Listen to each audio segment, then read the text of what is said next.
여러분, 안녕하세요.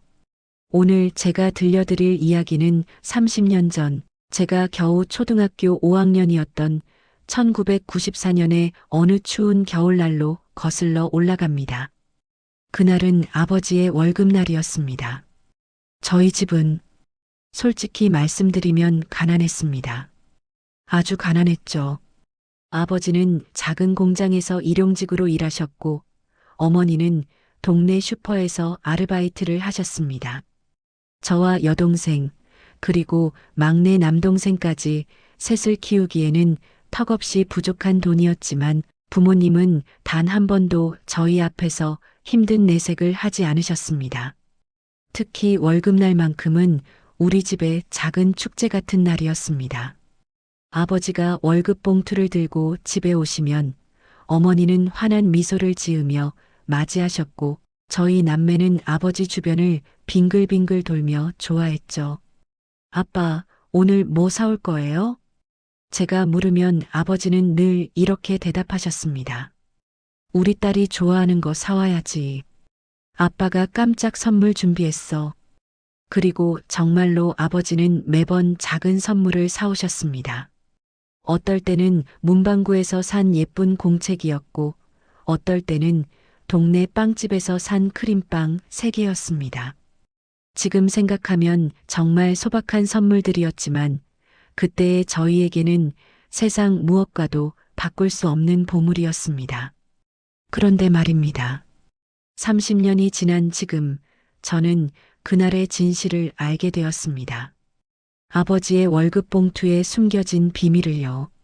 그리고 그날 밤 어머니가 혼자 부엌에서 울었던 이유를요. 여러분께서 이 이야기를 끝까지 들으신다면 아마 눈물을 참기 어려우실 겁니다. 저도 이 사실을 알았을 때 한참을 울었으니까요. 자, 그럼 이제부터 제 이야기를 시작하겠습니다.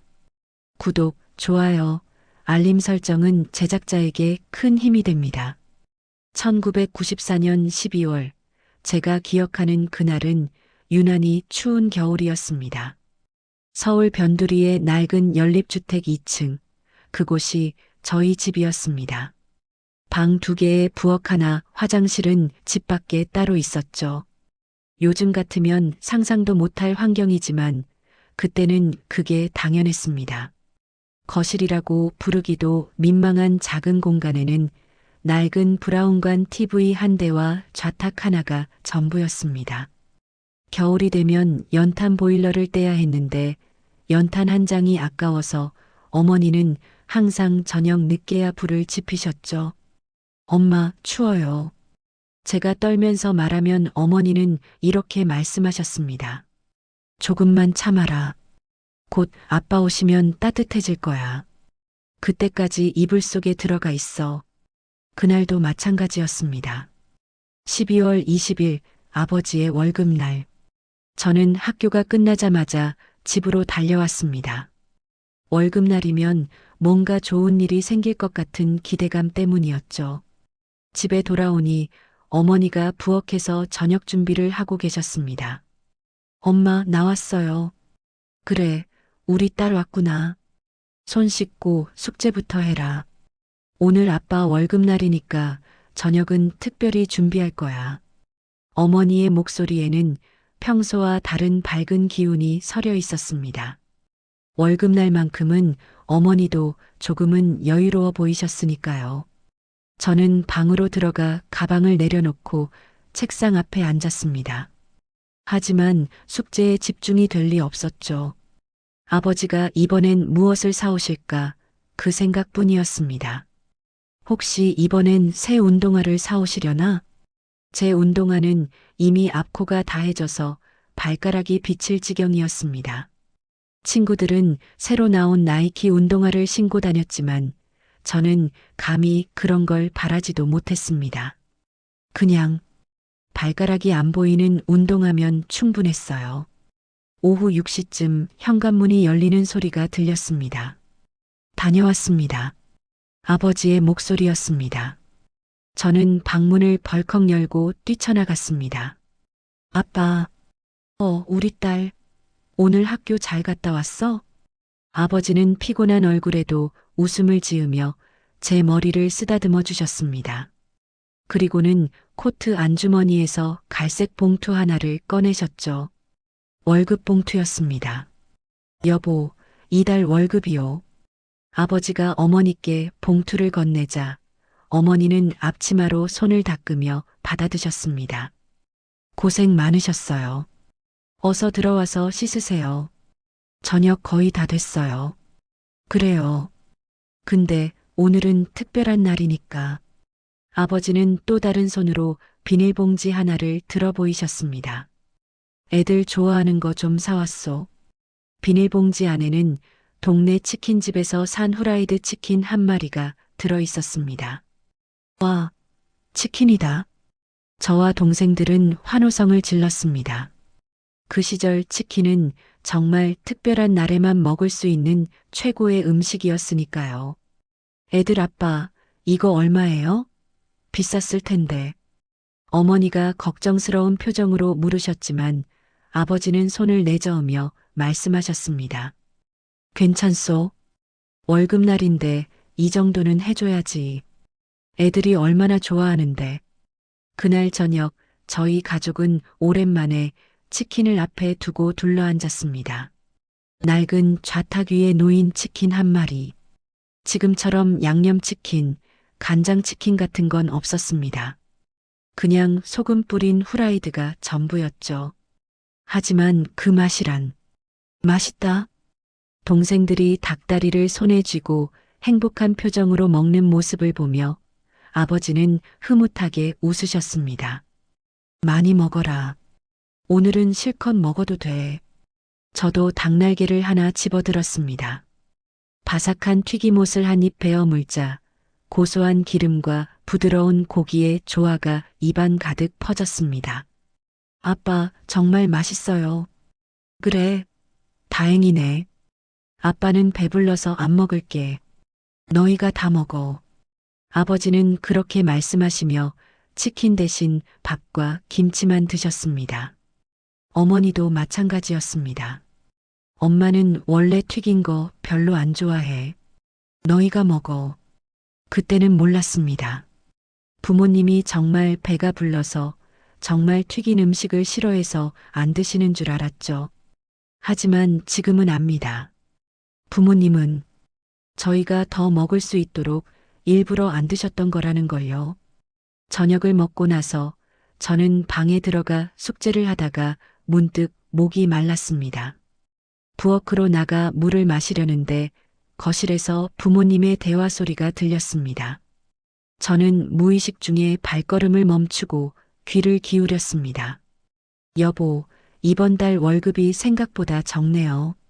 어머니의 목소리였습니다. 미안하오. 이번 달에 공장 일이 좀 줄어서 잔업을 못했어요. 아니에요. 당신 잘못이 아니죠.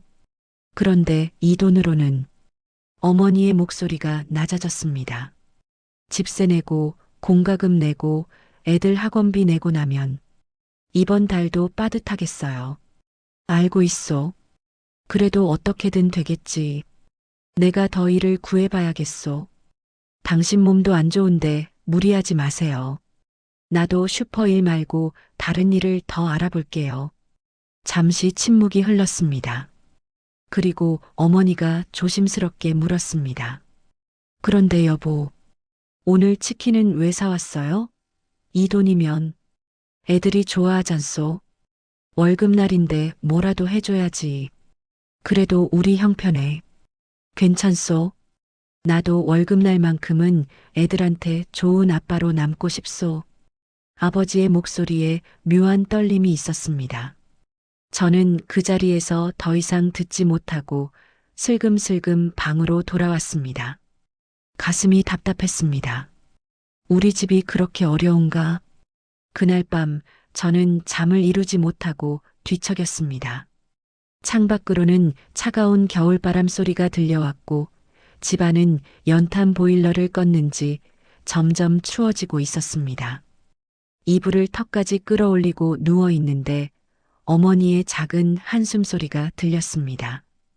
부모님 방에서 들려오는 소리였습니다. 한숨 쉬지 마시오. 애들이 들어요. 미안해요. 그냥 걱정이 돼서. 나도 알고 있소. 하지만 우리 애들만큼은 힘든 걸 모르게 해주고 싶소. 그러게요. 애들은 아무것도 모르고 행복해 하더라고요. 그게 다행이요. 그걸로 됐소. 저는 이불 속에서 눈물을 흘렸습니다. 아무것도 모르는 척 했지만 사실은 다 알고 있었습니다. 우리 집이 가난하다는 것도, 부모님이 힘들어 하신다는 것도. 그런데 왜 저는 모르는 척 했을까요? 왜 부모님께 괜찮아요, 저는 치킨 안 먹어도 돼요라고 말하지 못했을까요? 그날 밤의 후회는 지금까지도 제 마음 한구석에 남아 있습니다. 그날 이후로도 일상은 계속되었습니다. 아버지는 매일 새벽 6시에 일어나 공장으로 출근하셨고, 어머니는 저희를 학교에 보낸 후 슈퍼로 향하셨습니다. 저는 학교에서 돌아오면 동생들을 돌보며 어머니를 기다렸죠. 그렇게 한 달이 또 지나갔습니다. 1995년 1월, 새해가 밝았지만 우리 집 형편은 나아지지 않았습니다. 아니, 오히려 더 어려워진 것 같았습니다. 어느 날 저녁 아버지가 평소보다 일찍 들어오셨습니다. 하지만 얼굴이 심상치 않았습니다. 여보, 잠깐 얘기 좀 합시다. 아버지는 어머니를 방으로 부르셨고 저희는 거실에 남았습니다. 방문이 닫혔지만 가끔씩 새어나오는 대화 소리가 들렸습니다. 공장이 경영난으로 구조조정을 한답니다. 그럼 당신은? 일단은 남았는데 월급이 20% 삭감된답니다. 어머니의 낮은 신음소리가 들렸습니다. 어떡해요? 지금도 빠듯한데. 미안하오. 내가 무능해서. 아니에요. 당신 잘못이 아니에요. 저는 동생들에게 TV를 크게 틀어놓고 만화를 보라고 했습니다. 부모님의 대화를 듣고 싶지 않았습니다. 아니, 듣고는 싶었지만 듣기가 너무 괴로웠습니다. 그날 밤 저는 또다시 잠을 이루지 못했습니다. 내가 뭘 할 수 있을까? 초등학교 5학년인 제가 할 수 있는 일이 무엇이 있을까요? 아르바이트도 할 수 없고 돈을 벌 수도 없고 그저 부모님께 짐이 되지 않는 것밖에는. 다음 날 아침 저는 결심했습니다. 학원을 그만두겠다고 말씀드려야겠어. 저는 주 2회 영어학원에 다니고 있었습니다. 한 달 학원비가 8만 원이었는데 그 돈이면 우리 집에서 한 달치 쌀을 살 수 있는 돈이었습니다. 아침 식사 자리에서 저는 용기를 내어 말을 꺼냈습니다. 엄마, 나 학원 그만둘래요. 어머니가 놀란 표정으로 저를 보셨습니다. 왜? 영어 재미없어? 아니요. 그냥 혼자 공부해도 될 것 같아서요. 학원비 아까워요. 순간 식탁에 침묵이 흘렀습니다. 아버지는 수저를 놓으시고 저를 물끄러미 바라보셨습니다. 우리 딸, 혹시 어제 엄마 아빠 얘기 들었니? 저는 고개를 숙였습니다. 거짓말을 할 수가 없었습니다. 네. 그래서 학원을 그만두겠다는 거야? 네. 저 혼자서도 충분히 공부할 수 있어요. 그리고 동생들도 학원비 많이 들잖아요. 아버지는 한참 동안 아무 말씀도 하지 않으셨습니다. 그리고 천천히 입을 여셨습니다. 우리 딸 고맙다. 내 마음은 정말 고맙지만 학원은 계속 다녀야 한다. 하지만 아빠, 됐어. 아빠가 뭐라고 해도 너희 교육만큼은 포기할 수 없어. 그게 아빠가 너희한테 해줄 수 있는 유일한 거야. 아버지의 목소리가 떨렸습니다. 너희가 공부 잘해서 좋은 대학 가고 좋은 직장 다니면 아빠처럼 살지 않아도 되잖니. 그게 아빠 소원이야. 어머니도 눈시울이 붉어지셨습니다. 그래, 우리 딸. 넌 공부만 열심히 하면 돼. 다른 걱정은 하지 마. 저는 더 이상 말을 잇지 못하고 고개만 끄덕였습니다. 목이 메어서 밥을 삼킬 수가 없었습니다. 그렇게 힘든 시간이 계속되었지만 한 가지 변하지 않는 것이 있었습니다. 바로 아버지의 월급날 의식이었습니다. 매달 20일 아버지는 월급 봉투를 들고 집에 오셨고 그때마다 작은 선물을 사오셨습니다. 2월 월급날에는 떡볶이 한 팩을 사오셨습니다. 3월 월급날에는 동네 빵집에서 케이크를 사오셨습니다. 4월 월급날에는 중국집에서 짜장면을 시켜주셨습니다. 월급이 줄었는데도 아버지는 절대로 이 작은 선물을 빠뜨리지 않으셨습니다. 어머니는 매번 걱정스러운 표정으로 말씀하셨습니다. 여보, 이러지 말아요. 우리 형편에. 하지만 아버지는 고집스럽게 고개를 저으셨습니다. 이것마저 안 하면 나는 진짜 아무것도 아닌 아빠가 되는 것 같소. 저는 그 말의 의미를 그때는 완전히 이해하지 못했습니다. 하지만 지금은 압니다. 아버지에게 그 작은 선물들은 단순한 선물이 아니었다는 것을요.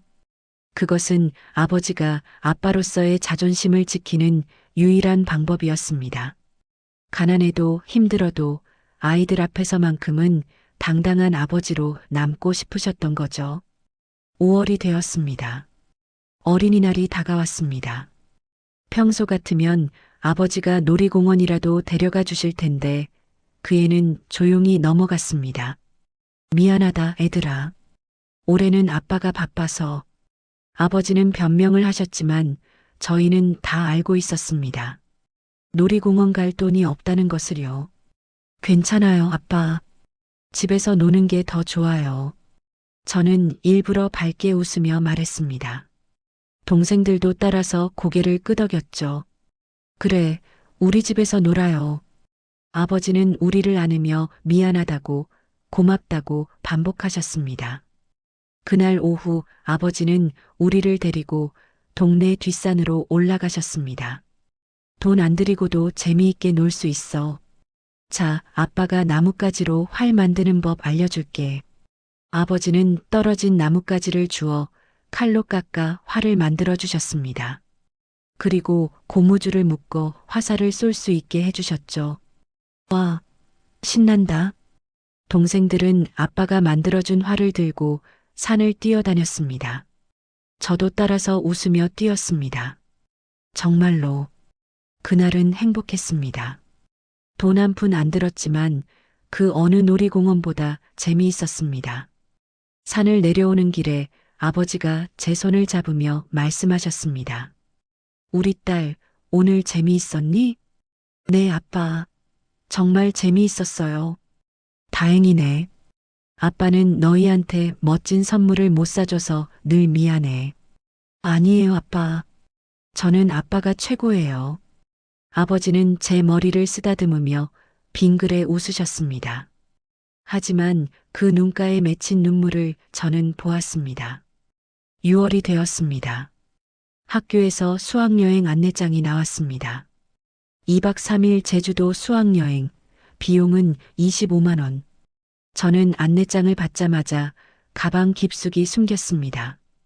부모님께 보여드릴 수가 없었습니다. 25만 원이면 우리 집에서는 한 달치 생활비였습니다. 수학여행 안 가면 되지 뭐. 저는 혼자 결심했습니다. 하지만 며칠 후 담임 선생님이 저를 부르셨습니다. 수진아, 너 수학여행 신청 안 했는데 혹시 집에 얘기 안 했니? 네. 왜? 제주도 가고 싶지 않아? 아니요. 그냥 집 사정이 좀. 선생님은 제 말을 듣고 한숨을 쉬셨습니다. 그렇구나. 알았어. 선생님이 한번 알아볼게. 혹시 장학금 같은 거 받을 수 있을지도 모르니까. 괜찮아요, 선생님. 저는 진짜 안 가고 싶어서 그래요. 그래도 한번 알아는 볼게. 넌 공부도 잘하고 착하니까 분명 방법이 있을 거야. 그날 집에 돌아온 저는 결국 어머니께 수학여행 안내장을 내밀었습니다. 어머니는 안내장을 받아보시더니 한참을 말없이 들여다보셨습니다. 엄마, 나 안 가도 돼요. 진짜로 안 가고 싶어서 그래요. 우리 딸, 미안하다. 어머니의 눈에서 눈물이 떨어졌습니다. 엄마가 무능해서 이런 것도 못 보내줘서 엄마, 저는 어머니를 안았습니다. 아니에요. 엄마는 최고예요. 저는 정말 안 가고 싶어서 그래요. 하지만 제 눈에서도 눈물이 흘러내렸습니다.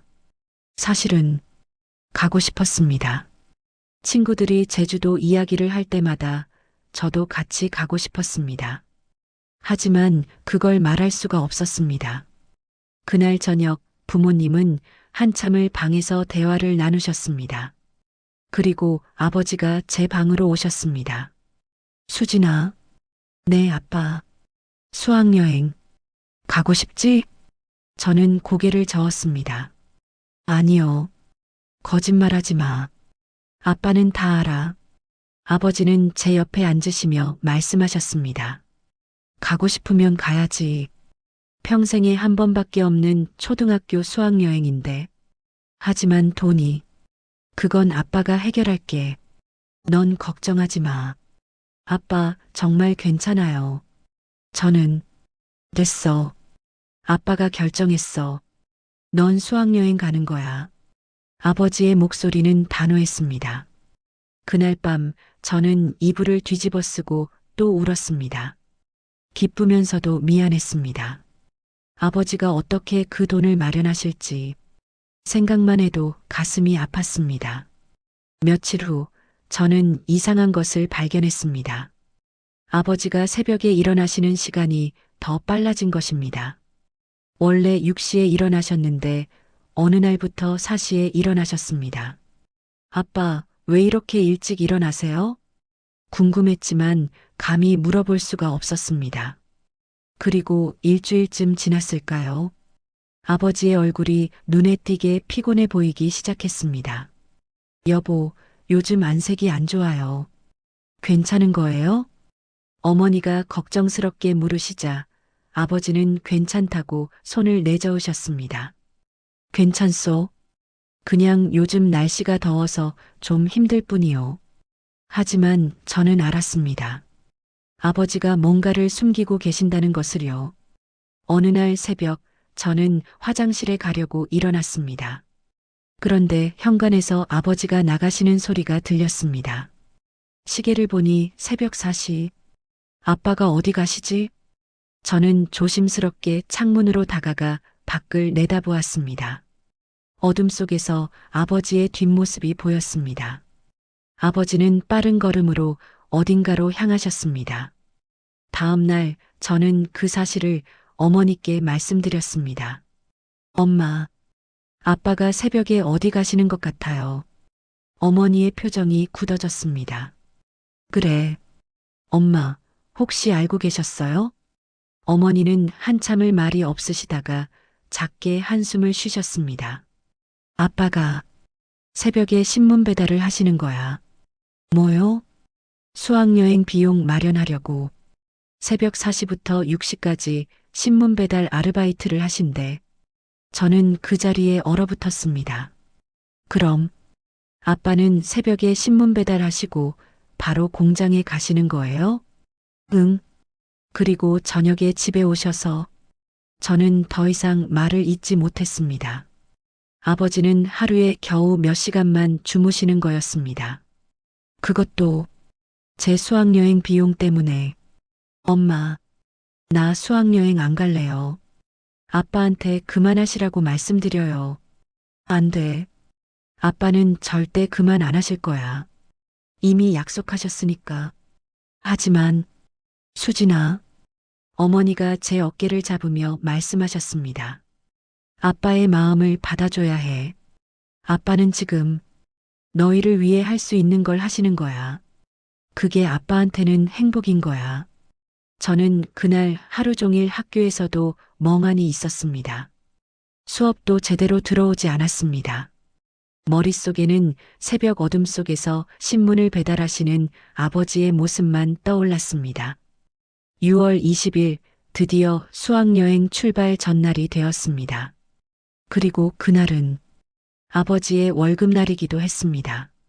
저는 학교에서 돌아오는 내내 가슴이 두근거렸습니다. 설렘 반, 불안 반이었습니다. 집에 도착하니 아버지가 벌써 집에 와 계셨습니다. 아빠, 일찍 오셨네요? 응, 오늘은 일찍 끝나서. 그리고 오늘은 특별한 날이잖아. 아버지는 피곤한 얼굴에도 미소를 지으셨습니다. 우리 딸 내일 제주도 가는 날이지? 네. 가방은 다 쌌어? 네, 엄마랑 같이 쌌어요. 그래, 잘했어. 가서 재미있게 놀다 와. 아버지는 코트 안주머니에서 월급 봉투를 꺼내 어머니께 건네셨습니다. 그리고 또 다른 봉투 하나를 더 꺼내셨습니다. 이건 수진이 수학여행 비용이요. 갈색 봉투 안에는 25만 원이 들어 있었습니다. 그리고 이건 수진이 용돈이야. 아버지는 제게 10,000원짜리 지폐 5장을 건네셨습니다. 아빠, 이거 가서 친구들이랑 맛있는 것도 사 먹고 기념품도 사고. 알았지? 네. 저는 돈을 받으며 눈물이 날 것 같았습니다. 이 돈이 아버지가 한 달 동안 새벽마다 신문을 돌리며 모으신 돈이라는 걸 알고 있었으니까요. 그날 저녁도 역시 특별했습니다. 아버지가 중국집에서 짬뽕과 탕수육을 시켜주셨습니다. 오늘은 우리 딸 수학여행 가는 날이니까 축하해야지. 온 가족이 둘러앉아 짬뽕을 먹었습니다. 동생들은 신이 나서 탕수육을 집어 먹었고 저도 억지로 웃으며 함께 먹었습니다.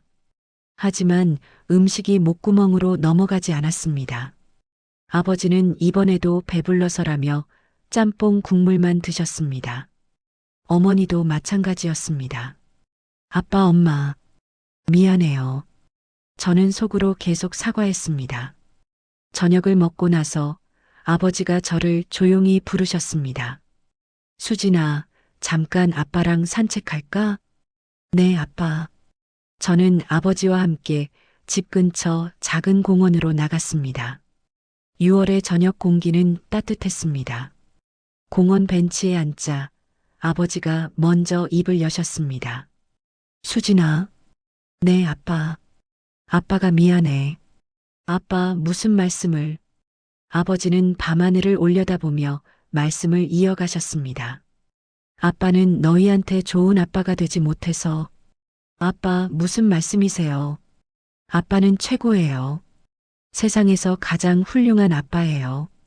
아빠는 너희한테 좋은 걸 많이 사주고 싶었어. 친구들처럼 좋은 옷도 사주고, 맛있는 것도 많이 사주고, 놀이공원도 데려가고, 그런 아빠가 되고 싶었는데.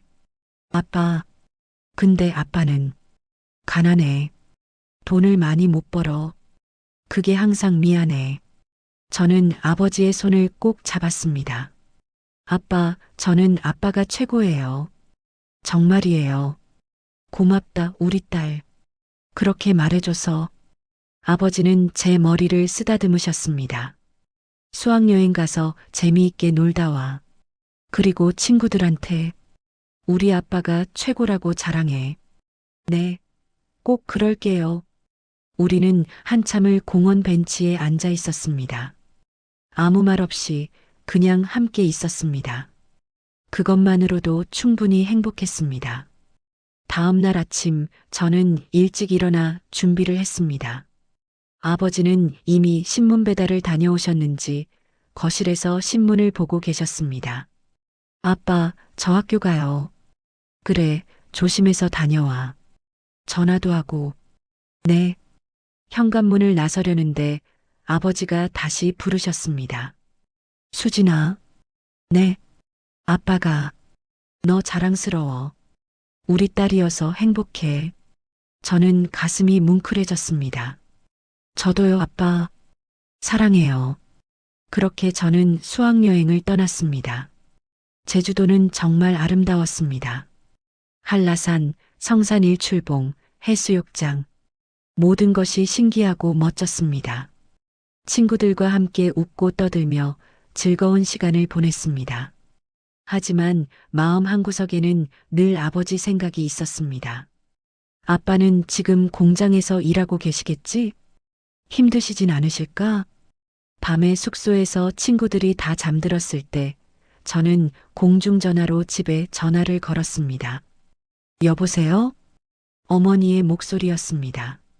엄마, 나야. 수진아. 잘 지내고 있어? 응, 엄마. 제주도 정말 예뻐. 바다도 너무 좋고. 그래, 다행이다. 재미있게 놀다 와. 엄마. 아빠는? 아빠는 지금 주무시는데. 깨워드릴까? 아니야, 괜찮아. 그냥, 아빠 많이 힘드시지? 전화기 너머로 어머니의 한숨이 들렸습니다. 응, 많이 피곤해 하셔. 근데 너 수학여행 갔다고 너무 기뻐하셔. 걱정하지 마. 엄마, 나 빨리 크고 싶어. 빨리 커서 돈 많이 벌어서 아빠 엄마 편하게 해드릴 거야. 우리 딸, 그 마음만으로도 고마워. 공부 열심히 하는 게 효도야. 알았지? 응, 엄마. 나 공부 진짜 열심히 할게. 그래, 알았어. 그럼 자야 하니까 이만 끊어. 조심히 잘 다녀와. 응, 엄마. 사랑해. 전화를 끊고 숙소로 돌아오는 길, 저는 혼자 결심했습니다. 나는 꼭 공부 열심히 해서 성공할 거야. 그래서 아빠 엄마를 행복하게 해드릴 거야. 2박 3일의 수학여행을 마치고 집으로 돌아왔습니다. 현관문을 열자마자 동생들이 달려 나왔습니다. 언니, 다녀왔어? 응, 나왔어. 어머니도 반갑게 맞아주셨습니다. 우리 딸 고생했어. 재미있었어? 응, 엄마. 정말 재미있었어. 저는 가방에서 기념품을 꺼냈습니다. 제주도 특산품인 한라봉 초콜릿과 도라르방 키링이었습니다. 이거 엄마 드리는 거야. 그리고 이건 동생들 거. 어머, 고마워. 우리 딸이 벌써 이렇게 컸네. 그런데 아버지가 안 보였습니다. 엄마, 아빠는? 어머니의 표정이 순간 굳어졌습니다. 아빠는 방에 누워 계셔. 왜요? 편찮으세요? 응, 좀 안 좋으셔. 조용히 들어가 봐. 저는 서둘러 부모님 방으로 갔습니다. 문을 열자 아버지가 이불을 뒤집어 쓰고 누워 계셨습니다. 아빠, 수진이 왔구나. 아버지는 몸을 일으키려 하셨지만 힘들어 하셨습니다. 아빠, 괜찮으세요? 응, 괜찮아. 그냥 좀 피곤해서 쉬고 있어. 수학여행은 재미있었니? 네. 근데 아빠, 어디 아프세요? 아니야, 괜찮아. 며칠 쉬면 나을 거야. 하지만 아버지의 얼굴은 창백했고 땀이 송골송골 맺혀 있었습니다. 저는 부엌으로 나가 어머니께 물었습니다. 엄마, 아빠 많이 아프신 거 아니에요? 어머니는 한숨을 쉬며 말씀하셨습니다. 너 수학여행 간 동안 아빠가 쓰러지셨어. 뭐요? 새벽에 신문 배달하시다가 길에서 쓰러지셨대. 과로 때문에. 저는 그 자리에서 얼어붙었습니다. 병원은 가보셨어요? 응. 의사 선생님이 무리하지 말라고 하셨어. 당분간 푹 쉬어야 한대. 그럼 신문 배달은? 그만두셨어. 더 이상은 무리야. 저는 다시 아버지 방으로 들어갔습니다. 아버지는 여전히 이불 속에 누워 계셨습니다. 아빠, 저는 아버지 옆에 조용히 앉았습니다. 미안해요, 아빠. 쟤 때문에. 무슨 소리야? 내 잘못이 아니야. 제가 수학여행 안 간다고 했어야 했는데. 수진아. 아버지가 힘겹게 손을 뻗어 제 손을 잡으셨습니다. 아빠는 후회 안 해. 내가 수학여행 가서 친구들이랑 재미있게 논 거, 그게 아빠한테는 가장 큰 행복이었어. 하지만 아빠가 아프셨잖아요. 괜찮아. 며칠 쉬면 나아. 아빠 걱정하지 마. 저는 아버지의 손을 꼭 잡고 한참을 울었습니다. 며칠 후 아버지는 조금 나아지셨지만 여전히 완전히 회복되지는 않으셨습니다. 그날은 6월의 마지막 날, 아버지의 다음 월급날이었습니다. 하지만 아버지는 아직 집에서 쉬고 계셨습니다. 공장에서 병가를 내신 것이었습니다. 저녁 무렵 공장 동료분이 집으로 월급 봉투를 가져다 주셨습니다. 형님, 이달 월급입니다. 푹 쉬시고 빨리 나으세요. 고맙네. 수고했어. 동료분이 돌아가신 후 아버지는 월급 봉투를 어머니께 건네셨습니다. 하지만 이번엔 작은 선물이 없었습니다. 처음으로 월급날에 선물이 없었습니다. 미안하오. 이번엔 아무것도 못 사왔소. 아버지의 목소리가 떨렸습니다. 괜찮아요, 여보. 당신이 건강한 게 가장 중요하죠. 애들한테 미안해서 애들도 이해할 거예요. 저는 거실에서 그 대화를 듣고 있었습니다. 가슴이 찢어질 것 같았습니다. 아빠, 저는 괜찮아요. 선물 같은 건 필요 없어요. 아빠만 건강하시면 돼요. 그날 밤 저는 혼자 방에서 일기를 썼습니다. 오늘 아빠가 처음으로 선물을 못 사오셨다. 아빠는 미안해 하셨지만 나는 전혀 괜찮다. 아빠가 건강하신 게 가장 큰 선물이다. 나는 앞으로 더 열심히 공부해서 아빠를 행복하게 해드릴 것이다. 일기를 쓰다가 문득 궁금한 게 생겼습니다. 아빠는 매달 얼마를 받으실까? 그리고 그 돈으로 어떻게 우리 가족이 생활하시는 걸까? 저는 몰래 거실로 나갔습니다. 부모님은 부엌에서 대화를 나누고 계셨습니다. 월급 봉투는 좌탁 위에 놓여 있었습니다. 저는 조심스럽게 봉투를 열어보았습니다. 안에는 돈다발이 들어 있었습니다. 50만 원. 아버지의 한 달 월급이 50만 원이었습니다. 그리고 봉투 안쪽에 작은 메모지 하나가 붙어 있었습니다. 아버지의 손글씨였습니다. 저는 그 메모지를 펼쳤습니다.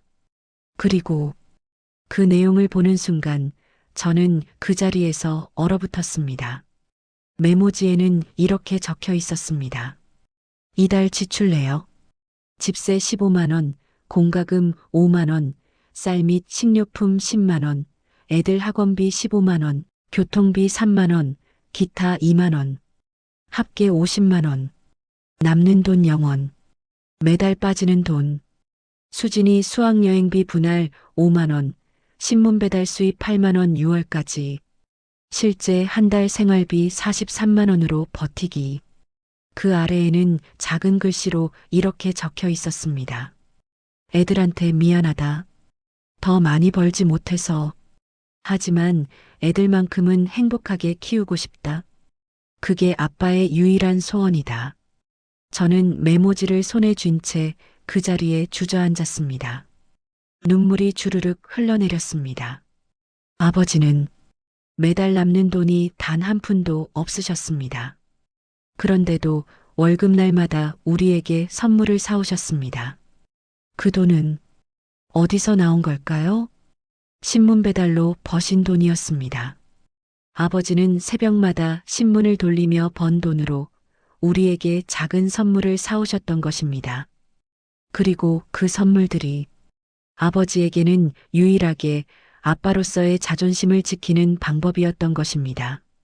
아빠, 저는 메모지를 다시 조심스럽게 봉투 안에 넣고 봉투를 제자리에 놓았습니다. 그리고 조용히 제 방으로 돌아와 이불을 뒤집어 썼습니다. 한참을 울었습니다.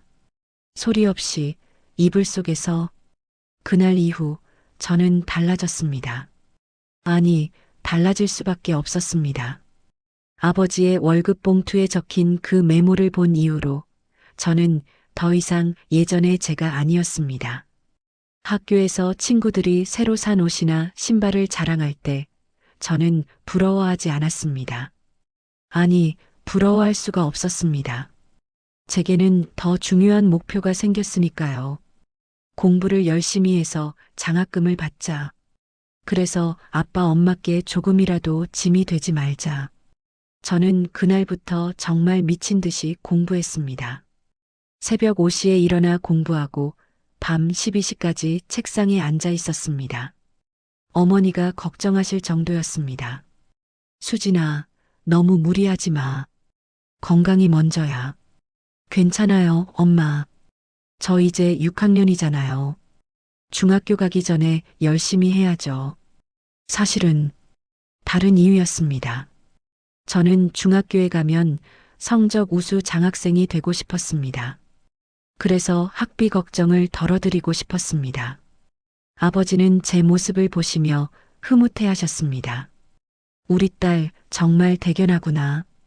공부하는 모습이 어찌나 진지한지. 당연하죠, 아빠. 저 나중에 크면 돈 많이 벌어서 아빠 편하게 해드릴 거예요. 허허, 고맙다. 우리 딸. 아버지는 제 머리를 쓰다듬으셨습니다. 그 손길이 예전보다 더 따뜻하게 느껴졌습니다. 1996년 3월, 저는 중학교에 입학했습니다. 그리고 제 목표대로 입학 성적 우수자로 선발되어 1년간 학비 전액 장학금을 받게 되었습니다. 합격 통지서를 받던 날, 저는 집으로 뛰어왔습니다. 엄마, 엄마, 왜 그래, 수진아? 나 장학생 됐어. 1년 동안 학비 안 내도 돼. 어머니는 그 자리에서 저를 와락 안아주셨습니다. 어머, 정말? 우리 딸 정말 대단하다. 엄마, 나 진짜 열심히 할게. 중학교 3년 내내 장학금 받을 거야. 그날 저녁 아버지가 집에 돌아오시자 저는 달려가 소식을 전했습니다. 아빠, 나 장학생 됐어요. 아버지는 잠시 멍하니 저를 바라보시더니 갑자기 눈시울이 붉어지셨습니다. 우리 딸, 정말 자랑스럽다. 아버지는 저를 꼭 안아주셨습니다. 그 품에서 저는 아버지의 가슴이 뛰는 소리를 들을 수 있었습니다. 아빠, 나 앞으로도 계속 잘할게요. 아빠 걱정 안 하셔도 되게. 고맙다, 수진아. 정말 고맙다. 아버지의 목소리가 떨렸습니다. 그날 밤 저는 부모님이 방에서 나누시는 대화를 또 들었습니다. 여보, 우리 수진이가 장학생이 됐대요. 1년 동안 학비를 안 내도 된대요. 정말 다행이요. 우리 딸이 알아서 커주니 얼마나 고마운지. 그러게요. 저는 속으로 학비 걱정을 했는데 수진이가 이렇게 해주니 어머니의 목소리에서 안도감이 묻어났습니다. 애들이 이렇게 잘 커줘서 우리가 힘들어도 버틸 수 있는 것 같소? 맞아요. 애들이 있어서 행복해요. 저는 이불을 더욱 꼭 끌어안았습니다. 아빠, 엄마, 나 더 열심히 할게요. 절대 실망시켜드리지 않을게요. 1997년 말 대한민국에 엄청난 일이 벌어졌습니다. IMF 외환위기. 뉴스에서는 매일같이 기업 부도 소식이 나왔고 거리에는 실직자들이 넘쳐났습니다. 우리 집도 예외는 아니었습니다. 어느 날 아버지가 퇴근하시자마자 거실에 주저앉으셨습니다. 여보, 공장이 문을 닫는답니다. 어머니의 얼굴이 새하얗게 변했습니다. 그럼 당신은 다음 달부터 일을 못하게 됐소. 퇴직금도 제대로 못 받을 것 같소. 그날 밤 우리 집은 침묵에 잠겼습니다. 아무도 입을 열지 못했습니다. 저는 방에서 책을 읽는 척했지만 한 글자도 눈에 들어오지 않았습니다. 어떡하지? 아빠가 일을 못하시면 다음 날부터 아버지는 매일 일자리를 찾아다니셨습니다. 하지만 IMF 시대 일자리를 구하는 것은 하늘의 별 따기였습니다. 한 달, 두 달이 지났습니다. 집안 분위기는 점점 더 무거워졌습니다. 어머니는 슈퍼일에 더해 저녁에는 식당에서 설거지 아르바이트를 시작하셨습니다. 엄마, 너무 무리하시는 거 아니에요? 괜찮아, 수진아. 엄마는 건강해. 지금은 조금 힘들어도 버텨야 할 때야.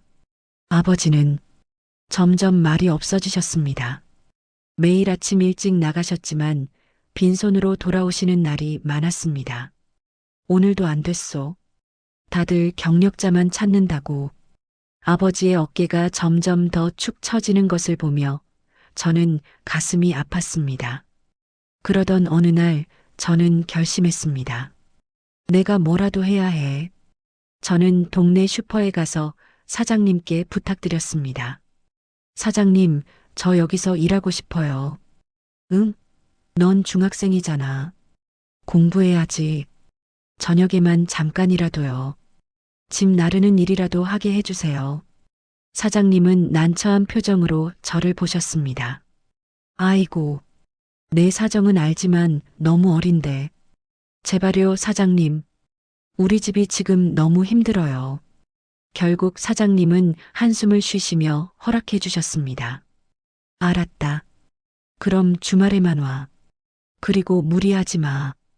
공부가 우선이야. 감사합니다, 사장님. 저는 그날부터 주말마다 슈퍼에서 일했습니다. 짐을 나르고 물건을 정리하고 청소를 했습니다. 한 달에 5만 원. 적은 돈이었지만 저에게는 큰 돈이었습니다. 첫 월급을 받던 날, 저는 그 돈을 들고 집으로 달려왔습니다. 엄마, 이거요. 이게 뭐니? 제가 슈퍼에서 일해서 번 돈이에요. 생활비로 쓰세요. 어머니는 그 돈을 보시더니 저를 꼭 안으셨습니다. 우리 딸, 이제 다 컸구나. 엄마, 나 앞으로도 계속 일할 거예요. 공부도 열심히 하고. 고맙다, 수진아. 정말 고맙다. 하지만 그날 저녁 아버지는 제 돈을 받지 않으셨습니다. 수진아, 이 돈은 내가 갖고 있어. 하지만 아빠, 안 돼. 너는 공부나 열심히 해. 돈은 아빠가 책임질 거야. 아빠, 저도 우리 가족인데 돕고 싶어요. 아버지는 잠시 말씀이 없으시다가 천천히 입을 여셨습니다. 알았다. 그럼 그 돈은 내 대학 등록금으로 모아놔라. 아빠 약속할게. 너는 꼭 대학에 보낼 거야. 아빠, 내가 공부 잘해서 좋은 대학 가는 게 아빠한테는 가장 큰 효도야. 알았지? 눈물이 나려는 걸 꾹 참으며 저는 고개를 끄덕였습니다. 1998년 봄 아버지가 드디어 새 일자리를 구하셨습니다. 건설 현장 인부 일이었습니다. 공장 일보다 훨씬 힘든 일이었지만 아버지는 마다하지 않으셨습니다. 일이라도 있으니 다행이요. 돈을 벌 수 있다는 게 감사하지.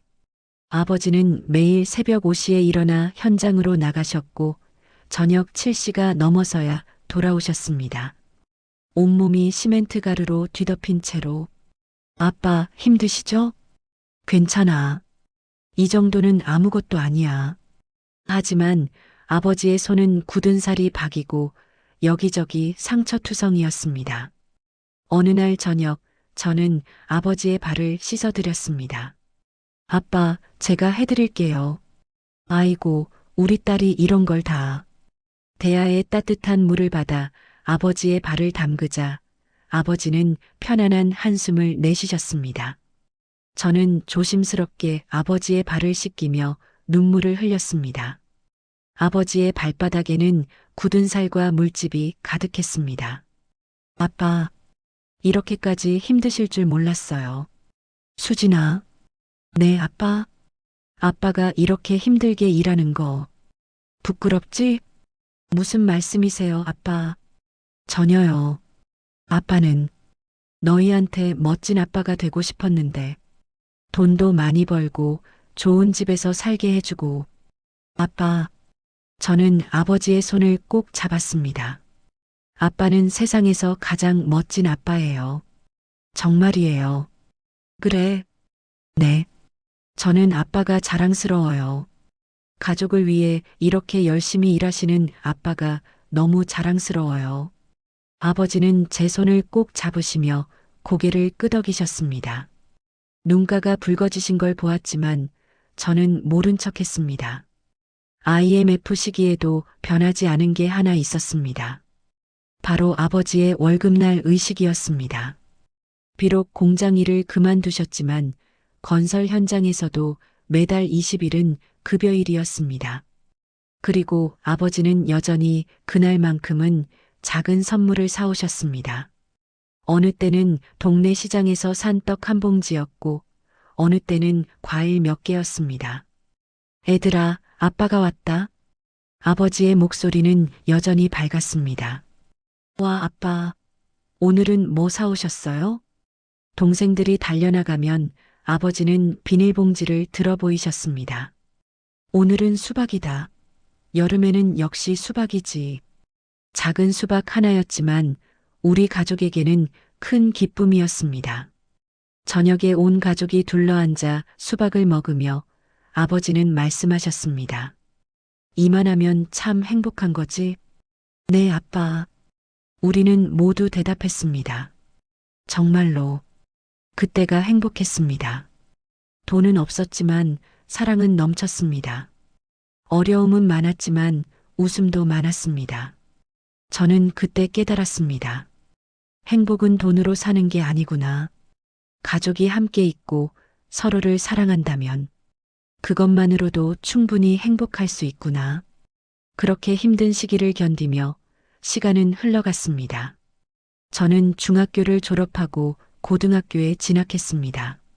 성적 장학생으로 선발되어 3년 동안 학비 전액을 면제받았습니다. 아버지는 제 성적표를 보시며 눈물을 글썽이셨습니다. 우리 딸, 정말 자랑스럽다. 아빠, 나 대학도 장학금 받아서 갈게요.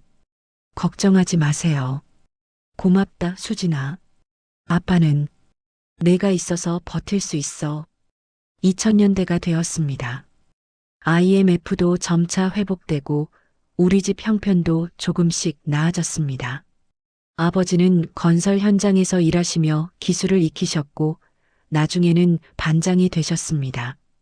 월급도 조금씩 올랐습니다. 어머니도 슈퍼 일을 계속하시며 우리 가족을 도우셨습니다. 그리고 2003년 저는 대학에 합격했습니다.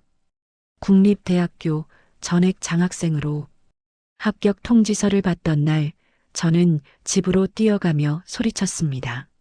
아빠, 엄마, 나 대학 붙었어. 현관문을 열자마자 부모님이 저를 맞이하셨습니다. 정말? 우리 딸이? 네. 그리고 장학생이에요. 4년 동안 등록금 한 푼도 안 내도 돼요. 그 순간 아버지가 그 자리에 주저앉으셨습니다. 그리고 울기 시작하셨습니다. 저는 평생 아버지가 우시는 걸 처음 봤습니다. 아빠, 고맙다. 수진아, 아빠는 내가 정말 자랑스럽다. 아버지는 얼굴을 감싸며 계속 우셨습니다. 어머니도 저도 동생들도 모두 함께 울었습니다. 기쁨의 눈물이었습니다. 지난 몇 년간의 고생이 주마등처럼 스쳐 지나갔습니다. 추운 겨울 연탄 보일러를 아껴 쓰던 날들, 치킨 한 마리를 온 가족이 나눠 먹던 날들, 아버지가 새벽마다 신문을 돌리시던 날들, 그 모든 것들이 이 순간으로 이어져 왔습니다. 아빠, 엄마 사랑해요. 정말 감사해요. 우리도 사랑한다, 수진아. 그날 저녁 아버지는 오랜만에 온 가족이 외식을 하자고 하셨습니다. 오늘은 특별한 날이니까 고기 먹으러 가자. 동네 삼겹살집에서 우리 가족은 둘러앉았습니다. 10년 만에 처음으로 외식다운 외식이었습니다. 많이 먹어라, 애들아. 오늘은 실컷 먹어도 돼. 아버지의 얼굴에는 환한 미소가 가득했습니다. 저는 그 미소를 보며 생각했습니다. 이제는 내가 아빠, 엄마를 행복하게 해드릴 차례야. 대학에 입학한 후 저는 학업과 아르바이트를 병행했습니다. 장학금으로 등록금은 해결되었지만 생활비는 제가 벌어야 했습니다. 아버지께서 용돈을 주시려 하셨지만 저는 완곡히 거절했습니다. 아빠, 저는 이제 어른이에요. 제 용돈은 제가 벌게요. 하지만 수진아, 괜찮아요, 아빠. 대신 그 돈으로 동생들 학원비 더 보태주세요. 아버지는 미안한 듯, 고마운 듯 복잡한 표정으로 고개를 끄덕이셨습니다. 저는 학교 도서관에서 조교 아르바이트를 했고 주말에는 과외를 했습니다. 한 달에 50만 원 정도를 벌었는데 그중 20만 원은 매달 집으로 보냈습니다. 엄마, 이거 생활비 보태서 쓰세요. 처음에 어머니는 받지 않으려 하셨지만 저는 고집을 부렸습니다. 엄마, 제발 받아주세요. 저도 이 가족의 일원이잖아요. 당연히 해야 하는 거예요. 결국 어머니는 눈물을 글썽이며 받아주셨습니다. 고맙다, 우리 딸. 정말 잘 컸다. 대학 2학년이 되던 해 저는 장학재단에서 주는 생활비 장학금도 받게 되었습니다. 한 학기에 200만 원. 그 돈으로 저는 조금 더 여유롭게 생활할 수 있었고 집에도 더 많이 보낼 수 있었습니다. 아빠, 이번 달엔 조금 더 보낼 수 있어요. 수진아, 내 돈은 내가 써야지. 우리한테 이렇게까지 안 해도 돼. 아니에요, 아빠. 제가 하고 싶어서 하는 거예요. 받아주세요. 아버지는 제 손을 꼭 잡으시며 말씀하셨습니다. 아빠는 내가 정말 자랑스러워. 이렇게 훌륭하게 자라줘서 아빠 덕분이에요. 아빠가 제게 사랑을 가르쳐 주셨잖아요. 대학 시절 저는 친구들과 어울릴 때면 가끔 이런 질문을 받았습니다. 수진아, 너는 왜 이렇게 돈을 아끼니? 가끔은 펑펑 쓰면서 살아도 되는데. 저는 웃으며 대답했습니다. 나는 돈의 가치를 알거든. 돈이 얼마나 소중한지. 친구들은 이해하지 못하는 표정이었지만 저는 상관없었습니다. 저는 알고 있었으니까요. 아버지가 새벽마다 신문을 돌리며 모으셨던 그 돈의 무게를, 어머니가 밤늦게까지 설거지를 하시며 버셨던 그 돈의 의미를. 2007년 저는 대학을 졸업했습니다. 학점 4.5만점에 4.3. 우수 졸업생으로 선정되어 총장상도 받았습니다. 졸업식 날 부모님이 오셨습니다. 아버지는 평생 처음으로 양복을 맞춰 입으셨습니다. 아빠, 멋있으세요. 그래, 우리 딸 졸업식인데 이 정도는 해야지. 어머니도 새 옷을 입고 오셨습니다. 두 분 다 평소와 다른 모습이 어색하신지 계속 옷매무새를 만지셨습니다. 졸업식이 끝나고 저는 부모님을 모시고 학교 앞 사진관에 갔습니다. 가족 사진을 찍어요. 기념으로. 사진관 아저씨가 카메라를 들고 말씀하셨습니다. 자, 다들 웃으세요. 하나, 둘, 셋. 그렇게 우리 가족의 사진이 찍혔습니다. 학사모를 쓴 저를 중심으로 양옆에 서신 부모님. 그 사진 속의 아버지는 세상에서 가장 행복한 표정을 짓고 계셨습니다. 졸업 후 저는 대기업에 취직했습니다. 경쟁률 100대 1이 넘는 곳이었지만 학점과 스펙 덕분에 합격할 수 있었습니다. 첫 월급은 250만 원. 월급 명세서를 받던 날 저는 한참을 그것을 바라보았습니다. 250만 원. 아버지의 한 달 월급이 50만 원이던 그 시절이 떠올랐습니다. 제가 한 달에 버는 돈이 당시 아버지 월급의 5배였습니다. 그날 저는 ATM 기계 앞에서 100만 원을 뽑았습니다. 그리고 집으로 향했습니다. 엄마, 아빠, 저 왔어요. 수진이 왔구나. 저는 부모님 앞에 봉투를 내밀었습니다. 이거, 뭐니? 제 첫 월급이에요. 받아주세요. 아버지가 봉투를 열어보시더니 깜짝 놀라셨습니다. 이게 100만 원이나 되는데? 네. 앞으로 매달 드릴게요. 안 돼, 수진아. 내 돈은 내가 모아야지. 아니에요, 아빠. 지금까지 아빠 엄마가 저를 키워주셨잖아요. 이제는 제가 보답할 차례예요. 하지만 아빠, 저는 아버지의 손을 꼭 잡았습니다. 제가 이렇게 취직할 수 있었던 건 다 아빠 덕분이에요. 아빠가 새벽마다 신문 돌리시면서까지 저를 학교에 보내주셨잖아요. 아버지의 눈이 커졌습니다. 너, 그걸 알고 있었니? 네. 중학교 때부터 알고 있었어요. 아버지는 아무 말씀도 하지 못하셨습니다. 그리고 천천히 고개를 숙이셨습니다. 미안하다, 수진아.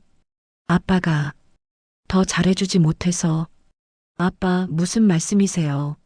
아빠는 최고예요. 세상에서 가장 훌륭한 아빠예요. 저는 아버지를 꼭 안았습니다. 그리고 어머니도 함께 안았습니다. 감사해요, 아빠, 엄마. 사랑해요. 우리 세 사람은 한참을 그렇게 안고 있었습니다. 그날 저녁 아버지는 저를 조용히 부르셨습니다. 수진아, 아빠랑 잠깐 산책할까? 네, 아빠. 우리는 예전처럼 동네 공원으로 나갔습니다. 여름밤의 공기는 따뜻했습니다. 공원 벤치에 나란히 앉자 아버지가 입을 여셨습니다. 수진아, 아빠가 너한테 한 번도 제대로 말한 적이 없는 것 같아서. 뭐요, 아빠? 아빠는 평생 가난하게 살았어.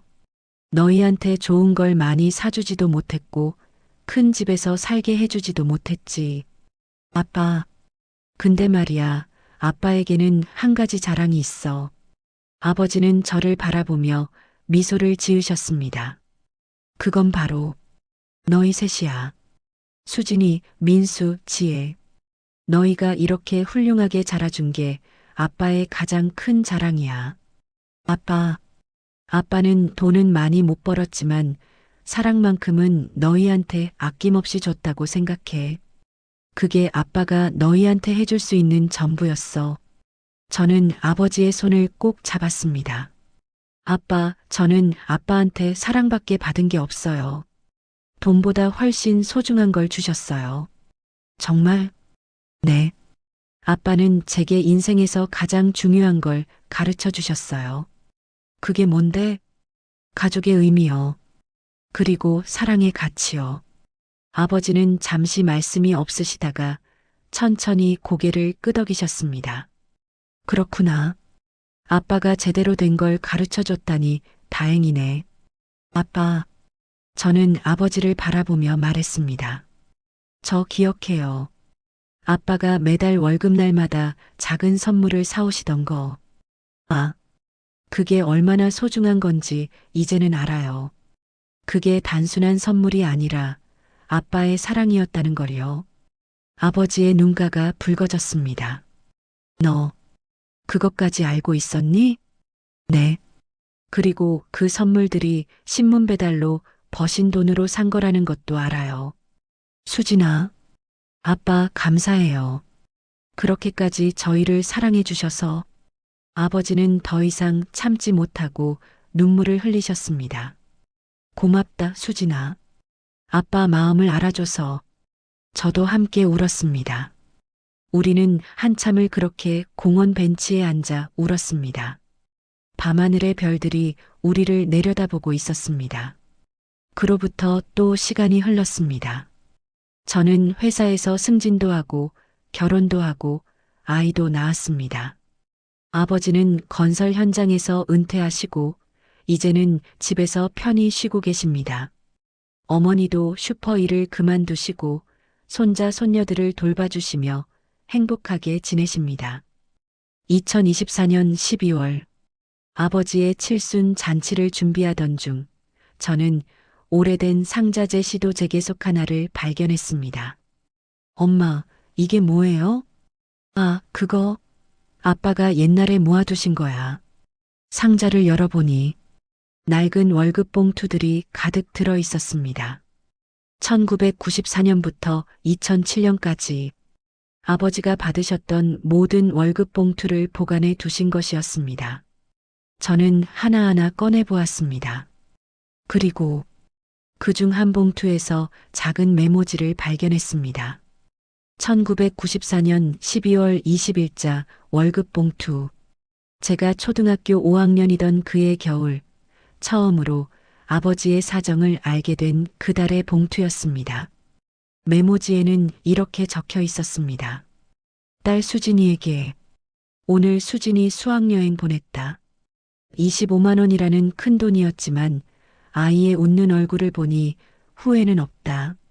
신문 배달은 힘들지만 아이들을 위해서라면 얼마든지 할 수 있다. 수진이가 나중에 이 사실을 알게 될까? 알더라도 괜찮다. 아빠는 너희를 사랑한다는 걸 알아줬으면 좋겠다. 돈은 없어도 사랑은 가득한 아빠.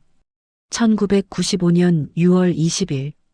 저는 그 메모를 읽으며 눈물이 멈추지 않았습니다. 30년 전 그날. 아버지가 쓰러지셨던 그날. 엄마가 부엌에서 혼자 우셨던 그날. 모든 것이 주마등처럼 스쳐 지나갔습니다.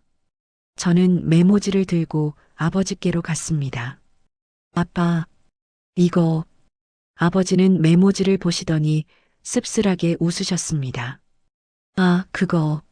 아직 있었구나. 아빠가 옛날에 쓴 거야. 아빠, 저 이거 보고 너무 감동했어요. 그래, 부끄러운데. 아니에요, 아빠. 이게 제게는 세상에서 가장 소중한 보물이에요. 저는 아버지를 꼭 안았습니다. 사랑해요, 아빠. 정말 많이 사랑해요. 아빠도 사랑한다, 수진아. 지금 제 나이 40. 저는 제 아이들에게 할아버지 이야기를 자주 들려줍니다. 할아버지는 정말 대단하신 분이야. 왜요, 엄마? 할아버지는 돈은 많이 못 버셨지만 사랑만큼은 세상 누구보다 많이 주신 분이거든. 제 아이들은 고개를 갸웃합니다. 요즘 세대에게는 이해하기 어려운 이야기일지도 모릅니다. 하지만 저는 계속 이야기합니다. 할아버지는 매달 월급날마다 작은 선물을 사오셨어. 그게 엄마한테는 세상에서 가장 큰 선물이었어. 어떤 선물이었는데요? 치킨 한 마리, 떡 한 봉지, 크림빵 3개. 그런 작은 것들이었어. 그게 큰 선물이에요? 응. 왜냐하면 그 안에 할아버지의 사랑이 가득 담겨 있었거든. 아이들은 이해한 듯 고개를 끄덕입니다. 저는 아이들을 안으며 생각합니다. 나도 아버지처럼 살아야겠다. 돈이 많지는 않아도 사랑이 가득한 부모. 그것이 제가 아이들에게 물려주고 싶은 유산입니다. 여러분, 오늘 제 이야기를 끝까지 들어주셔서 감사합니다. 저는 가난한 집에서 자랐지만 불행하지 않았습니다. 오히려 행복했습니다. 왜냐하면 저에게는 세상에서 가장 훌륭한 부모님이 계셨으니까요. 아버지의 월급 봉투에 숨겨진 비밀. 그것은 단순히 돈의 문제가 아니었습니다. 그것은 사랑이었습니다. 가족을 위해 자신을 희생하는 사랑. 아이들의 미소를 위해 자신의 고통을 감내하는 사랑. 그 사랑이 저를 오늘의 제가 되게 했습니다. 만약 여러분 중에 힘든 시기를 보내고 계신 분이 계시다면 이 말씀을 드리고 싶습니다. 돈이 없어도 괜찮습니다. 집이 작아도 괜찮습니다. 중요한 건 사랑입니다. 가족을 향한 진심 어린 사랑. 그것만 있다면 모든 어려움을 이겨낼 수 있습니다. 저희 가족이 그랬던 것처럼요. 그리고 부모님께 이 말씀을 전하고 싶습니다. 아빠, 엄마 감사합니다. 사랑합니다. 30년 전 그날 아버지가 월급 봉투에 적으셨던 그 한 줄. 돈은 없어도 사랑은 가득한 아빠. 그 한 줄이 제 인생을 바꿨습니다. 그리고 지금 저는 자신 있게 말할 수 있습니다. 나는 세상에서 가장 부자였다. 왜냐하면 저는 사랑을 가장 많이 받은 사람이니까요. 여러분도 기억해 주세요. 진짜 부는 돈이 아니라 사랑입니다. 진짜 행복은 물질이 아니라 마음입니다. 그것을 잊지 않고 산다면 우리 모두 행복해질 수 있습니다. 2024년 12월 20일. 오늘도 아버지의 월급날입니다. 비록 은퇴하셔서 더 이상 월급은 없지만 저는 이날을 기억합니다. 저는 아버지께 작은 선물을 준비했습니다. 아버지가 좋아하시는 양갱 한 박스. 아빠, 이거 드세요. 오, 고맙다. 그런데 왜 갑자기? 오늘 월급날이잖아요. 예전에 아빠가 저희한테 매달 선물 주셨던 것처럼 이제는 제가 드리는 거예요. 아버지는 잠시 멍하니 저를 바라보시더니 환하게 웃으셨습니다. 우리 딸, 다 컸구나. 네, 아빠. 아빠 덕분에요. 우리는 함께 양갱을 먹으며 웃었습니다. 창밖으로는 겨울 해가 따스하게 내리쬐고 있었습니다. 30년 전 그 추운 겨울과는 다르게 지금은 모든 게 따뜻했습니다. 집도 마음도 우리의 관계도. 그리고 저는 알았습니다. 이 따뜻함이 바로 아버지가 평생 우리에게 주신 선물이라는 것을요. 감사합니다, 아빠. 사랑합니다. 여러분, 이 이야기를 들으신 후 부모님께 전화 한 통 하시는 건 어떨까요? 사랑합니다라는 말 꼭 해드리세요. 늦기 전에 댓글로 여러분의 부모님 이야기도 들려주세요. 저도 하나하나 읽어보겠습니다. 그리고 혹시 이 영상이 감동적이었다면 좋아요와 구독 부탁드립니다. 여러분의 작은 클릭 하나가 저에게는 큰 힘이 됩니다. 다음 이야기도 기대해 주세요. 감사합니다.